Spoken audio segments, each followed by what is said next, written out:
मंगलाकारं व्याप्तेन चराचरं तत्पदं दर्शितं येन तस्मै श्री गुरुवे नमः। त्वमेव माता च पिता त्वमेव बन्धु च सखा त्वमेव वेद्या द्रविणं त्वमेव सर्वं मम देव देव। आदरणीय परम आदरणीय सभी संत महान पुरुष ब्राह्मण विद्वान जन भक्त जन बड़े बड़े शूरवीर दाता और कवियों को जन्म देने वाली आदि शक्ति माता एवं बहना, प्यार करने के योग्य बच्चे युवा साथी, हम आपके हृदय स्वरूप में बैठे हुए उस परम पिता परमात्मा को कोटि कोटि नमन करते हैं, दंडवत करते हैं, प्रणाम करते हैं। मंगलम भगवान विष्णु मंगलम भगवान विष्णु मंगलम गणराध्वजं मंगलम भगवान विष्णु।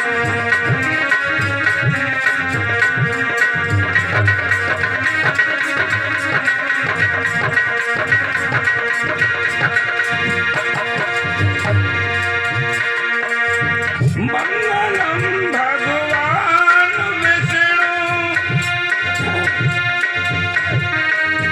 मंगलम गणराध्वजं मंगलम पुंडरीकाक्षं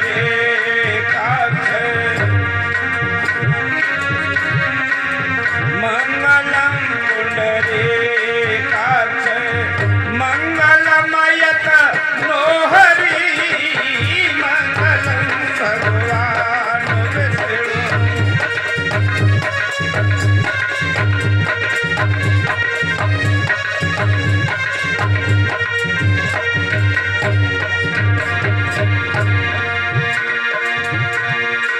शारद सकल सभा के बीच माता मेरी आई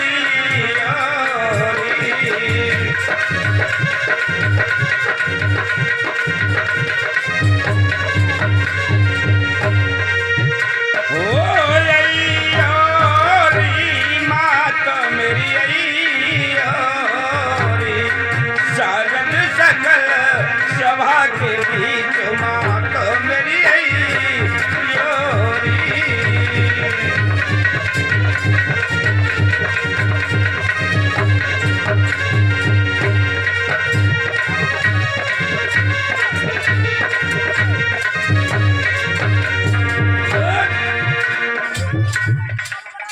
प्रिय बंधु, कथा की अग्रसर होते हुए सबसे पहली प्राथमिकता यह है कि सभी भाई बंधुओं से, युवा बच्चों से हम एक प्रेरित वार्ता करते हैं कि जिस घर में जिसके बुजुर्ग हैं, माता पिता दादा दादी और गुरु, केवल प्रत्येक जीव के ये तीन ही सहायक होते हैं, बाकी सब आलोचना करने वाले होते हैं। माता पिता और गुरु, इनसे कभी भेद को नहीं छुपाना चाहिए। इनसे आप छुपा करके भी ये तुम्हारा हित ही सोचेंगे, कल्याण के विषय में ही सोचेंगे। बच्चे शांत बैठ जाएं। तो प्रिय बंधु, हम आपको एक ऐसी कथा की ओर ले चलते हैं कि आपने सुना होगा नेपाल में जनकपुर है और जनकपुर के नजदीक एक छोटी सी बस्ती थी। वहां पर एक बहुत गरीब ब्राह्मण एक रहा करते थे। ब्राह्मण देवता बहुत गरीब परिस्थिति से गुजर रहे थे। उनका विवाह संस्कार भी हो गया। बड़ी सुशील सुंदर नेक आचरण वाली ब्राह्मणी ने उनके घर में पदार्पण किया। ब्राह्मण देवता का कर्म था कि कथा कर आना, यज्ञ कर आना। आज जजमानों के यहाँ कार्यक्रम करने के बाद जो कुछ धन उपलब्ध हो जाए उसी से अपने परिवार का भरण पोषण। एक समय प्रयागराज का मेला लगा जिसको कुंभ कहते हैं। प्रिय बंधुओं, ये इसी कलिकाल की कथा है, पुरानी कथा नहीं और सत्य घटना है। जब वहां कुंभ का मेला लगा तो ब्राह्मण ब्राह्मणी दोनों उस मेला के दर्शन के लिए गए, तीर्थ के लिए गए जहां त्रिवेणी घाट है। दोनों ने बड़े आदर के साथ, बड़े प्रेम पूर्वक वहां पर स्नान किया और संतों की सेवा में संलग्न हो गए। संतों के आशीर्वाद से ब्राह्मणी ने अपने उदर में गर्भ धारण किया। जब ब्राह्मणी ने उस बच्चे को जन्म दिया, उस बच्चे का नाम हुआ प्रयाग, क्योंकि प्रयाग से आशीर्वाद मिलने के तत्पश्चात उस ब्राह्मणी ने उस बच्चे को जन्म दिया तो उसका नाम प्रयाग रख दिया। अब प्रयाग धीरे धीरे धीरे धीरे कुछ बड़ा होने लगा। उतने में ही क्या होता है कि ब्राह्मण देवता खत्म हो जाते हैं। ब्राह्मण देवता खत्म हो गए। अब तो ब्राह्मणी कहां से लाए, कैसे लाए, कैसे अपने जीवन का गुजारा करें। अब तो प्रिय बंधुओं, वह ब्राह्मणी कहीं से थोड़ा बहुत मांग लाए, उसी से अपने बच्चे का भरण पोषण करे और पाले। तो प्रिय बंधु, सावन का महीना लग गया और सावन के महीने में कुछ बेटियां मल्हार गाने लगी। अरे सावन का महीना और पिया मेरे लगी गयो। अरे सावन का महीना पिया मेरे लगी गयो।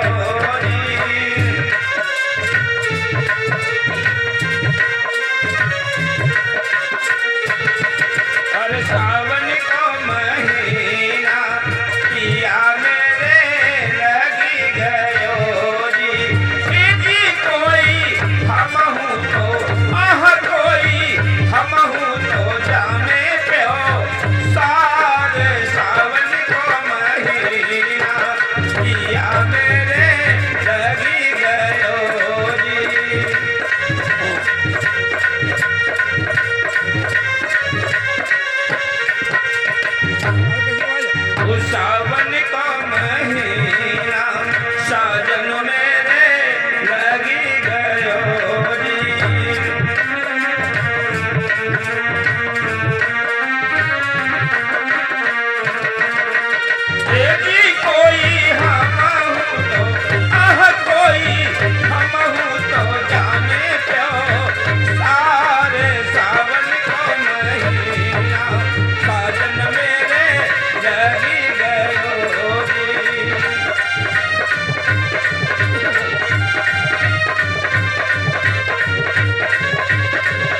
प्रकार से कुछ बेटियां मल्हरे गा रही थी। उधर क्या होता है कि वह प्रयाग खेलने के लिए निकल जाता है तो बच्चों में ऐसा उल्लास होता है कि राखी बंधवा बंधवा करके अपनी बहनों पर और बड़े प्रसन्नचित्त होकर के बस्ती में घूमते हैं। वही प्रयाग देखता है कि भाई सबके हाथ की कलाई भरी हुई है, अरे मेरी कलाई सुनी है, अरे मैं भी अपनी माता जी से कहूंगा मैया मेरी कोई बहन नहीं है क्या, मेरी राखी क्यों नहीं बंधी, मेरी कलाई कैसे सुनी है माँ।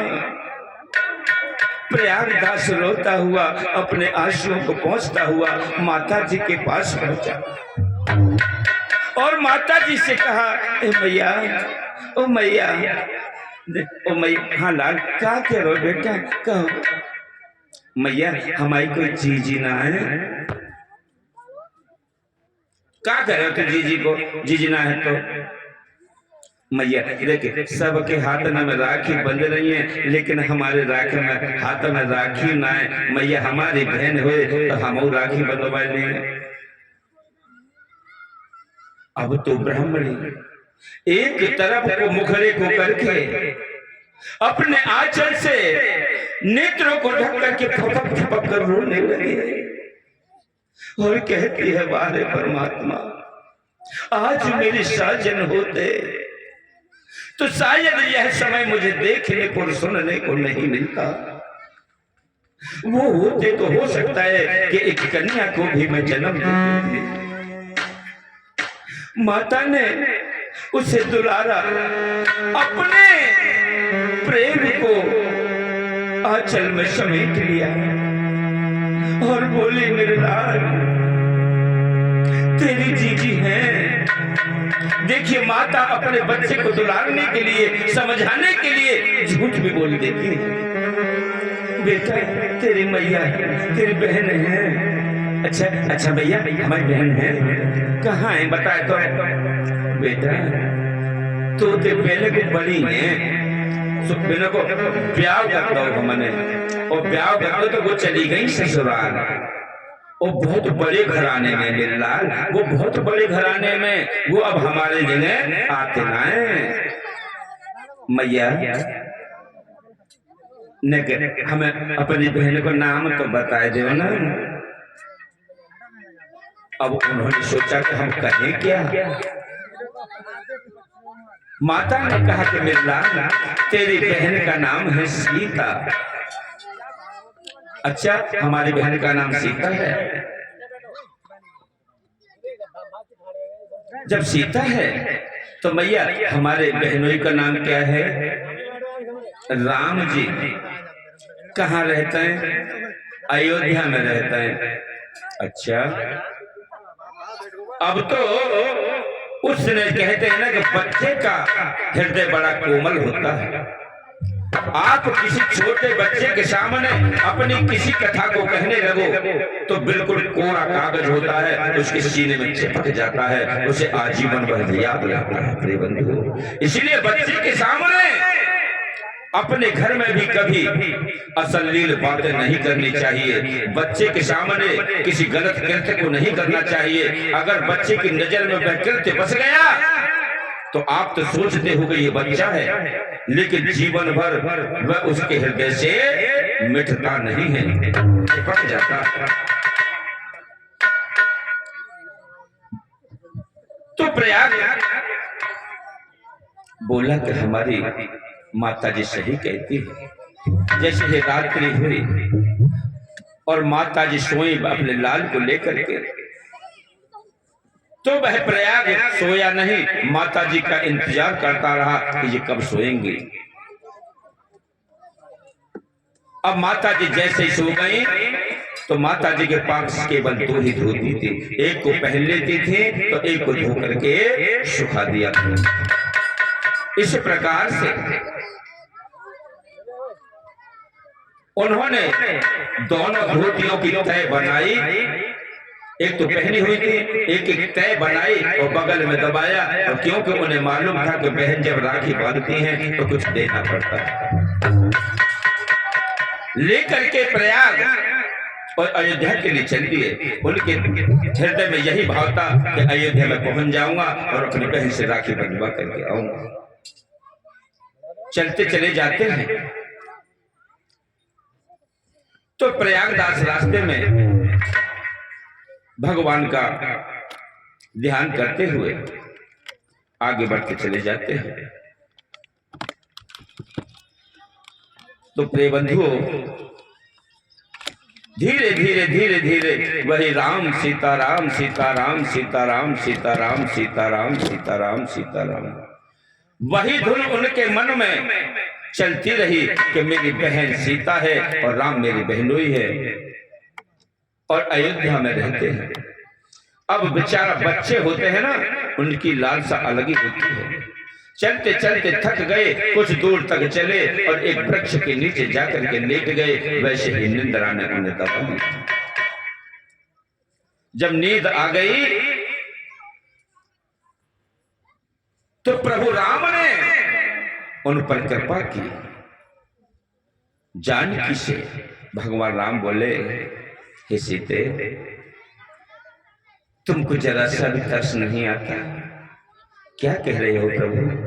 अरे तुम्हारो भैया चलो आए रोए, अकेलो है, जंगल में देख लो, वृक्ष के नीचे लेटो है और तुम्हारी प्रतीक्षा में है कि अपनी बहन से राखी बंधवा करके आऊंगा। सो उसकी सहायता के लिए आप नहीं जा सकते?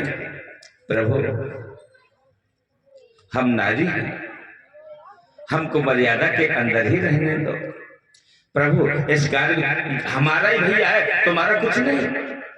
अरे जब हमारा भैया है तो साला तो तुम्हारा भी है प्रभु। अब तो भगवान राम अपने साले के पास पहुंचे और अपने माया से ला करके अवधपुरी में सरयू के किनारे एक वृक्ष के नीचे ला करके लेटा दिया।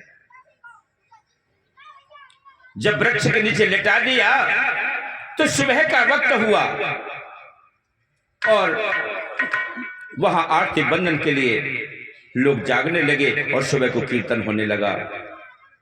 अरे ले ले हरि को नाम सवेरे उठे, ले ले हरि को नाम सवेरे उठे।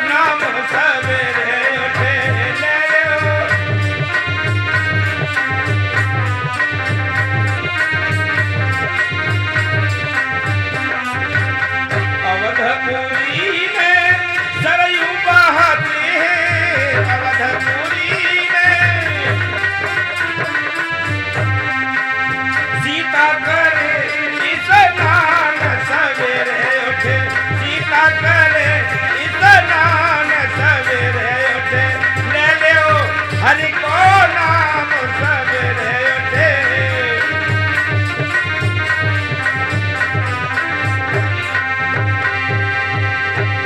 ओ ले लो हरि को नाम सवेरे उठे, ले लो हरि को, ले लो राम को नाम सवेरे उठे, ले लो प्रभु जी को नाम सवेरे उठे।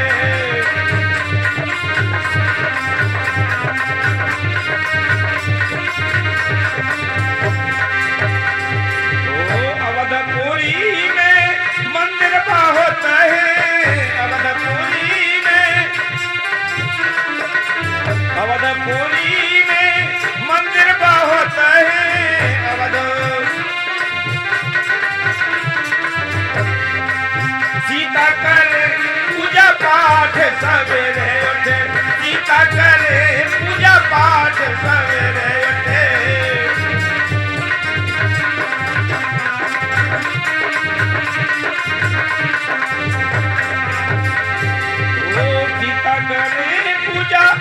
पाठ सवेरे उठी सीता करे पूजा पाठ सवेरे उठे ले ले ओ राम को नाम सवेरे उठे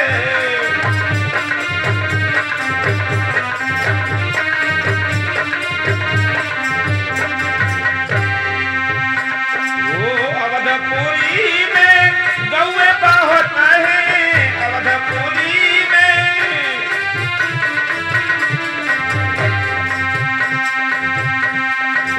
अवधपुरी में गौए बहुत है अवधपुरी में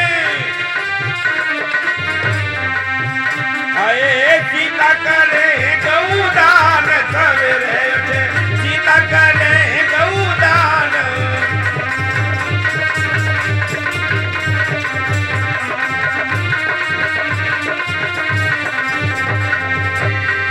ओ ले ले ओ हरि को नाम सवेरे उठे ले ले ओ हरि को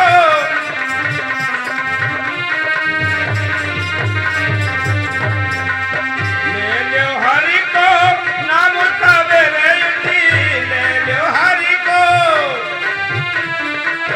ले ले ओ राम को नाम सवेरे उठे ले ले ओ राम को नाम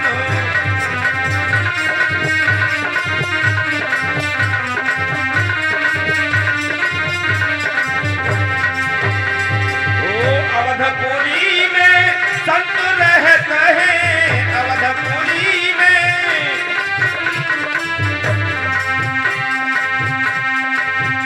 ओ अवधपुरी में संत रहते हैं सीता करे सम्मान सवेरे उठे सीता करे सम्मान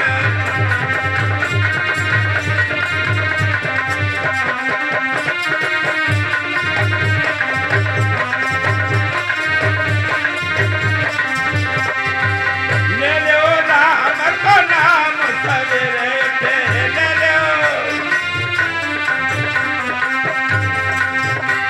ओ ले ले ओ राम को नाम सवेरे उठे ले ले ओ राम को ले ले ओ प्रभु जी का नाम सवेरे उठे ले ले ओ हरि को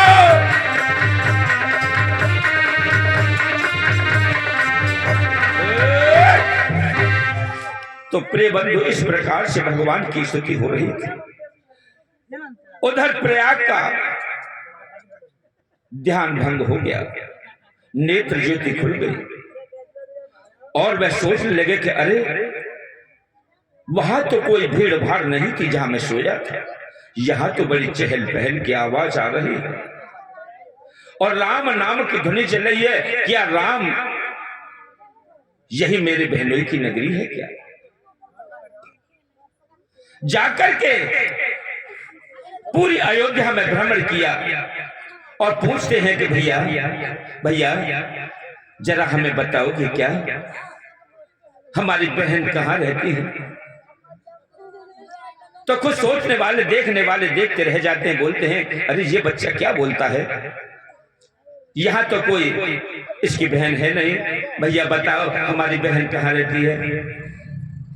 अरे कौन है तेरी बहन भैया, हमें बता तो सही किस बहन की बात कर रहा है?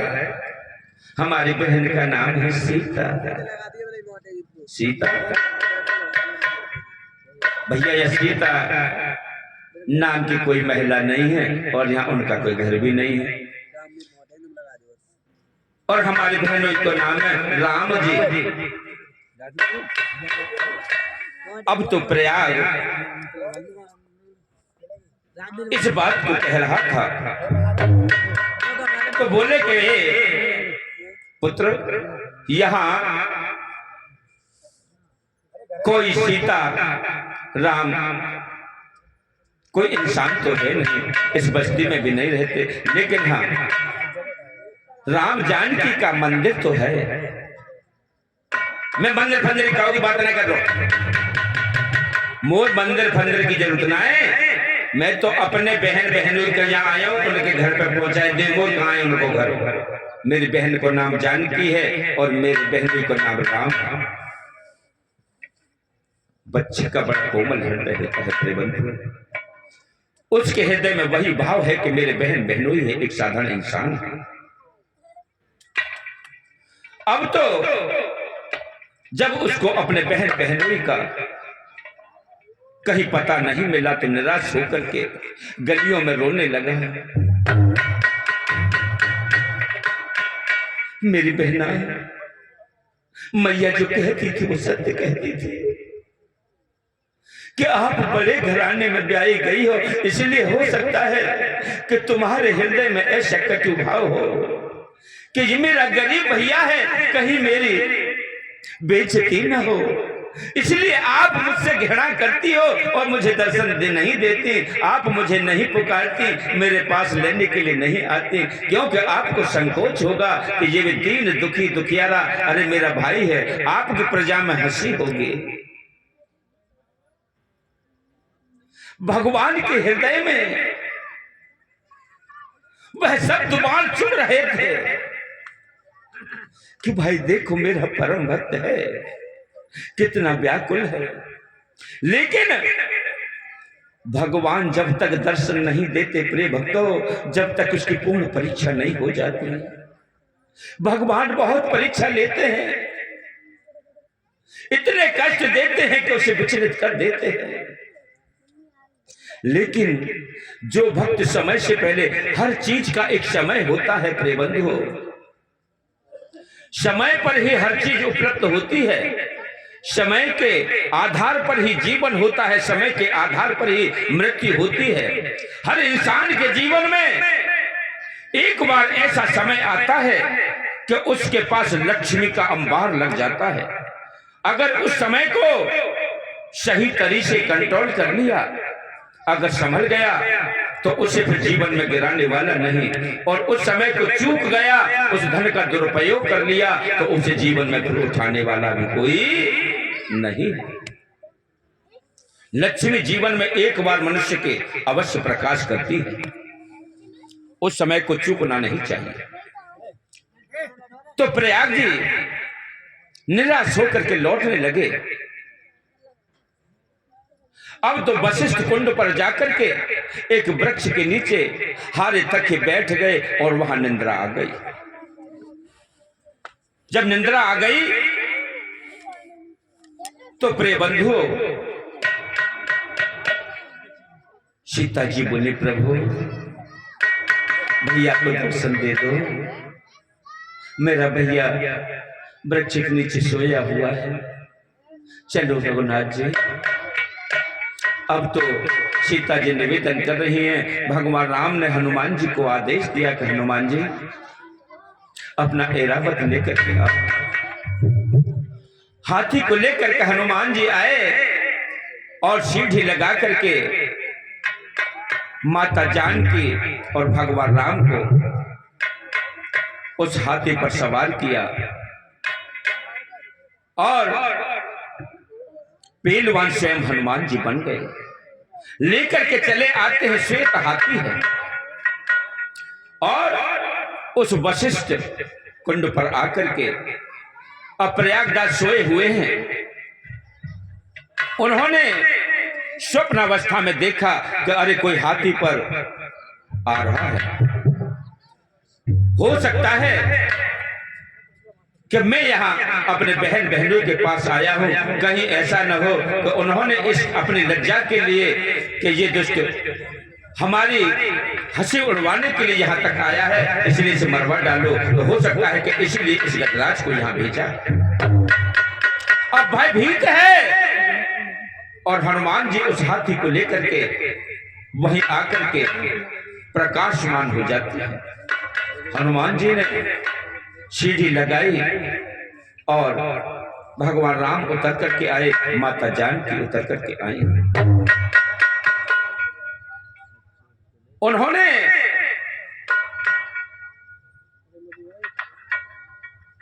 उतर करके सीता जी ने कहा भैया प्रयाग दास की निंद्रा जैसे ही छूटी, सामने देखा तो माता जानकी खड़ी है। तो माता जानकी कहने लगी अरे भैया मेरे वीर, ओ भैया मेरे इस राखी के बंधन को निभाना, ओ वीरन मेरे राखी के बंधन को निभाना।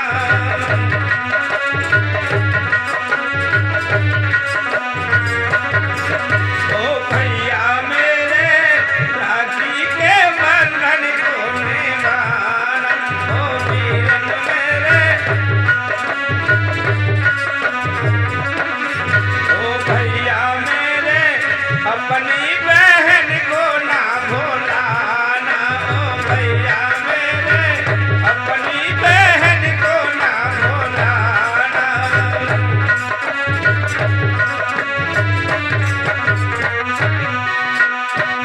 भाई के उजले माथे पर बहन लगाए मंगल टीका।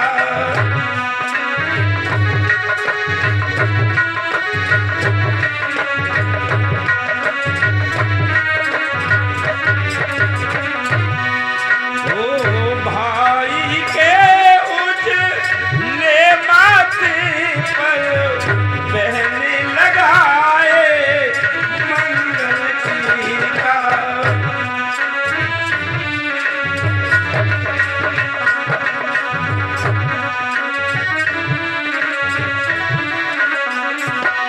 ओ भैया मेरे अपनी बहन को ना भुलाना, ओ वीरन मेरे राखी के बंधन को निभाना।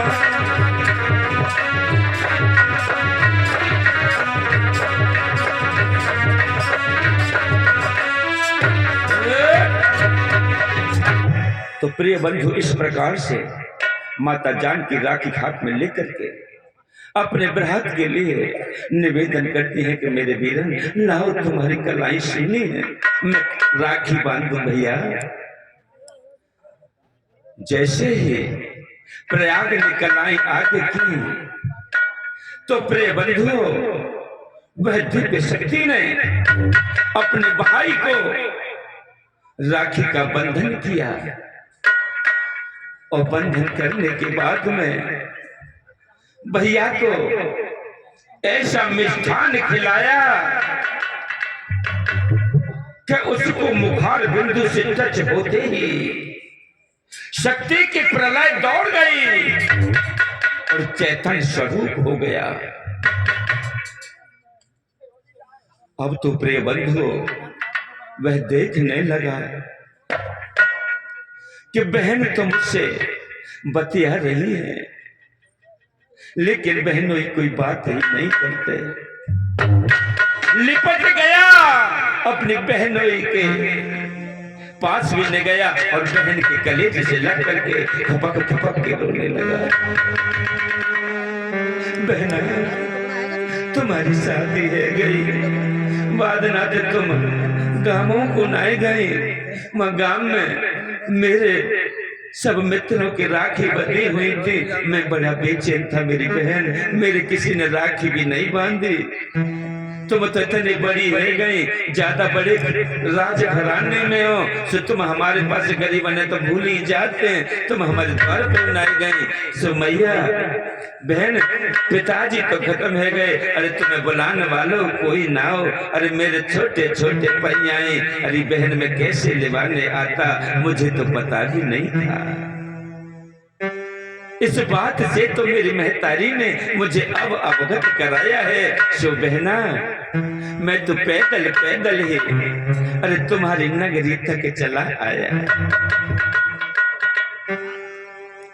अब तो प्रयागदास अपनी बहन से बड़ी मधुर मधुर बातों से बतिया रहे हैं और उधर माता जानकी ने कहा कि ठीक है भैया, अब हम चलते हैं। इतना कहा, देखते ही देखते भगवान राम माता जानकी अंतर्ध्यान हो गए। अब उनको वशिष्ठ कुंड पर जब वशिष्ठ जी आए तो उनको बुला करके अपने आश्रम में ले गए और वशिष्ठ जी ने समझ लिया कि इस बच्चे पर भगवान की कृपा हो गई। क्यों? एक पहचान होती है प्रिय बंधु, जिस पर भगवान की कृपा हो जाती है उसके मुखार बिंदु पर तेज प्रकाशमान हो जाता है, उसके शरीर से सुगंध आने लगती है। लेकिन कोई अपने आप को पहचान नहीं पाता। कहते हैं ना कि जिस शक्ति को अपने अंदर विराजमान है उसे जानो। हनुमान चालीसा में कहा है ना कि आपन तेज समारो आपे और तीनों लोग हाथ से कांपे।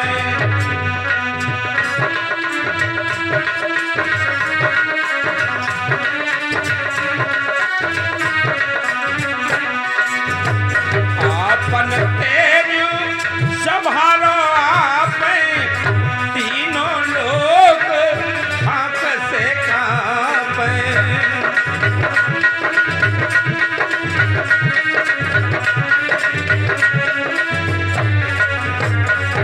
ओ नासे रोग हरे सब पीरा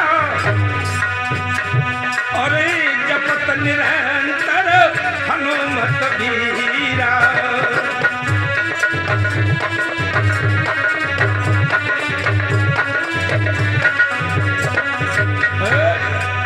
तो प्रिय बंधु, आप अपने तेज को जान नहीं रहे हो। भगवान की भक्ति में लग जाने के बाद तुम्हारे अंदर वो शक्ति है, अगर वो शक्ति विराजमान हो जाए। प्रसंग तो बहुत बड़ा है, लेकिन जाहरवीर कथा का समय हो रहा है, इसलिए मैं थोड़ी तीव्रता के साथ कथा को बढ़ा रहा हूं क्योंकि समय अभी कम है। तो उधर प्रयागदास वशिष्ठ कुंड पर हैं, उधर किसी घर से दो माताएं और भोजन की थाली लेकर के वशिष्ठ कुंड पर आ जाती हैं। वो थालियां स्वर्ण की, सोने की कटोरी, सोने के थाल, सोने का गिलास और उसमें भोजन लेकर के आती हैं और कहते हैं लीजिए महाराज, हमारे यहाँ आज सत्यनारायण भगवान की कथा हुई थी, उसका भोजन प्रसाद है, इसे पाइए। उस भोजन प्रसाद को पाने के लिए दोनों ने बड़े प्रेम से भोजन पाया, वशिष्ठ जी ने और प्रयागदास ने। अब तो जो पात्र थे बर्तन, अब वशिष्ठ जी ने तो कहा प्रयाग से इन्हें आप ले जाओ, ये आपके लिए। और प्रयाग कहते हैं वशिष्ठ जी के, नहीं प्रभु हमें नहीं चाहिए, अरे भोजन मिल गया, इसी हम तृप्त हो गए, ये बर्तन आपके स्थान पर हैं, आप ही रखिए। दोनों आपस में वार्तालाप करते हैं कि आप ले लो, वो कहते हैं आप ले लो, लेता कोई नहीं। दोनों ने मशवरा किया, उसमें वशिष्ठ कुंड में ही दोनों को पटक दिया। अब तो प्रयागदास वहां से लौट करके जनकपुर आ गए। जनकपुर में देखते क्या है कि उनकी माता रो रो करके अंधी हो गई कि मेरा लाल कहाँ गायब हो गया, अरे कहाँ चला गया।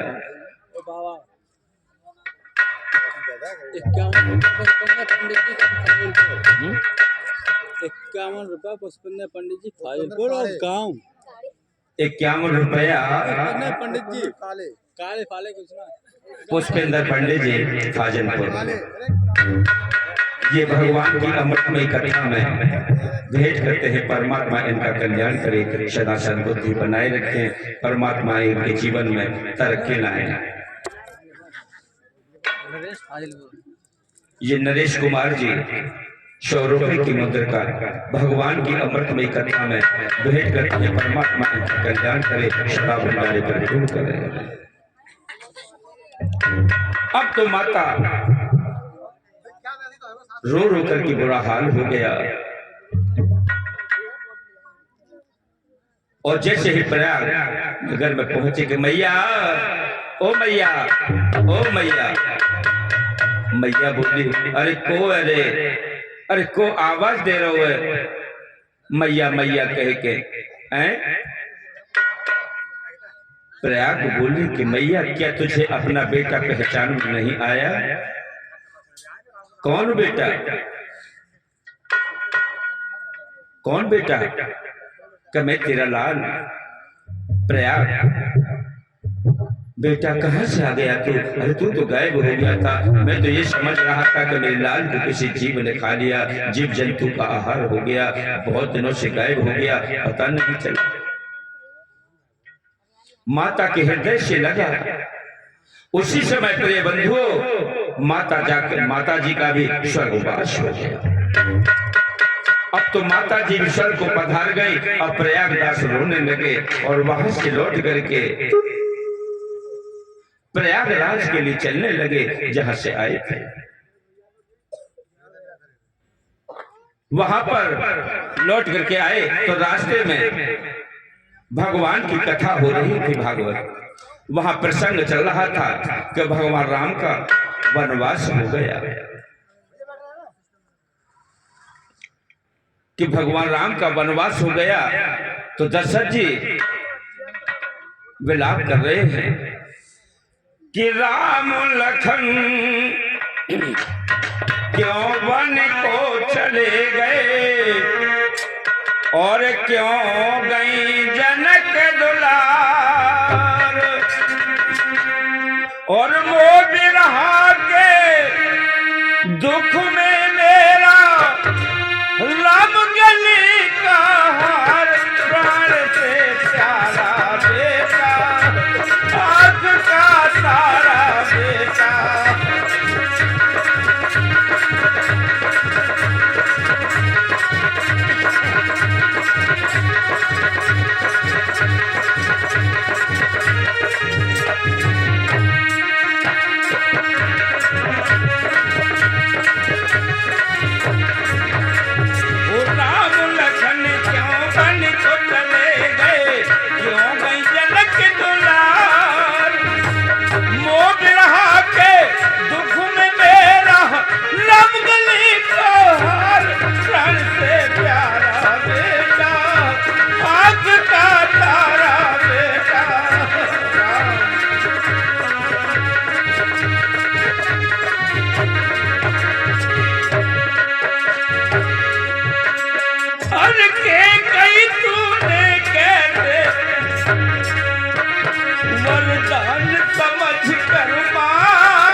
प्यारा बेटा, आग का तारा बेटा।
राम गए 14 वर्षों को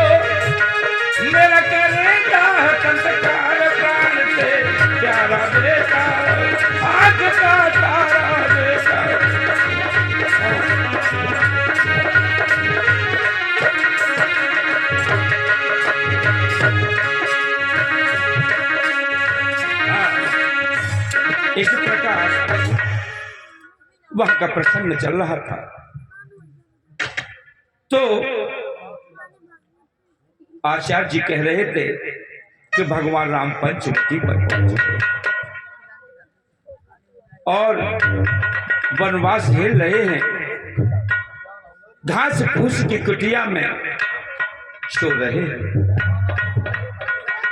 अब यहां प्रसंग आता है प्रिय बंधुओं कि शूर्पणखा जब पंचवटी पर आती है तो कुछ लोग तो हमने रामलीला वालों को देखा है, कहते हैं चौपाई कि तुम सम पुरुष नमो सम नारी और यह संयोग वेद रच होरे तारे।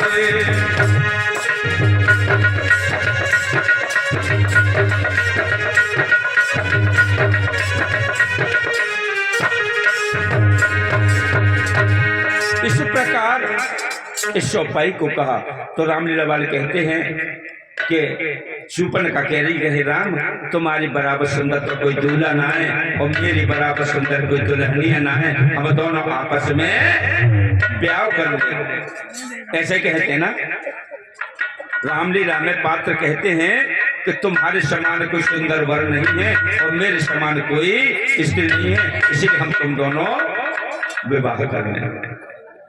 लेकिन इस चौपाई का अर्थ कुछ और ही है प्रिय बंधु। जैसे कि कहा जाता है ना कि तुम सम पुरुष नमो सम नारी। शूर्पणखा कहती है कहे नाथ जिस कारण से आपका अवतार हुआ है उसी के लिए मैं यहाँ आई हूं, क्योंकि उस दुष्ट का वध होना है तो उस वध के लिए आप मेरे द्वारा बताए गए रास्ते पर ही वहां तक पहुंच सकते हो। इसलिए आप और हम, इसीलिए हमारा यहां पर आगमन हुआ है। अब आपके समक्ष हमारे परम गुरुदेव जी, देखिए मैं आपको एक एड्रेस देता हूं कि आज से लगभग 35 साल पहले, आज से 35 साल पहले हम सन्यास में नहीं थे। उस समय भागवत कथा सुनाना और सुनना हमने इन्हीं से सीखा। हमारे गुरुदेव हैं ये। इसके बाद में हमने उज्जैन महाकुंभ में जाकर के महाकालेश्वर के यहां पर संस्कार कराया, तब से हम नागा सन्यासी बने। हम अपने गुरुदेव के चरणों में कोटि कोटि वंदन करते हैं, नमन करते हैं। कुछ कीर्तन बोलो तो चलाएं।